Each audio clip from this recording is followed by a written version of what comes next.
Welcome to the StyleCloud YouTube channel. I'm Melissa, one of the founders, and you'll hear my voice in many of our videos. Our channel is packed with tutorials and web design tips for photographers and other creative business owners, so don't forget to hit subscribe to hear all about our new videos. Hey everyone, Melissa here. So the next step is for you to set up a safe space for you to work and develop your new site so that your live site isn't affected. From the previous video, you know that we recommend taking a full copy of your site, which is often called a staging site, or you might be choosing to do a fresh install of WordPress. Whichever route you decide to go down, you'll find them inside your hosting account pretty much in the same place. So I'm here in my hosting account, which is one of the most popular hosts, Siteground, and what you'll be looking for in your host, whoever you are with, is the place where you manage the WordPress installs. So you can see I can install and manage here. If I wanted a new installation of WordPress, I could select it and install it.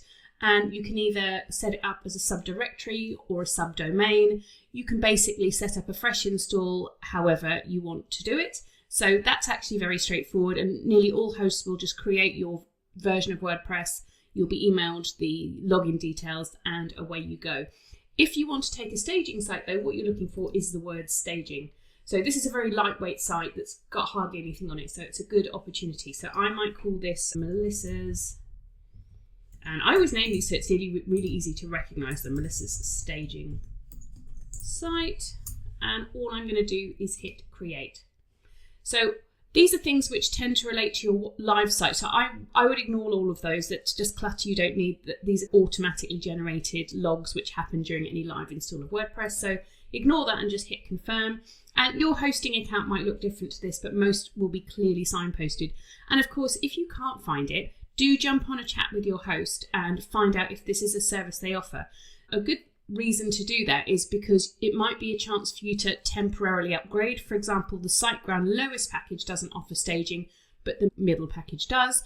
Or they might allow you to have a second install of WordPress, and you could actually then migrate a copy of your site onto that second install. So there are ways around this, and we're happy to help you with it. But for this video, we're just focusing on the staging. So that didn't take very long. Melissa's staging site is ready, and I can log straight into the admin panel, but I also know that they will have sent me the login details via email. So I could log straight in and it should take me into the back of the site. So nearly all hosts have something like that, and straight away I'm in there.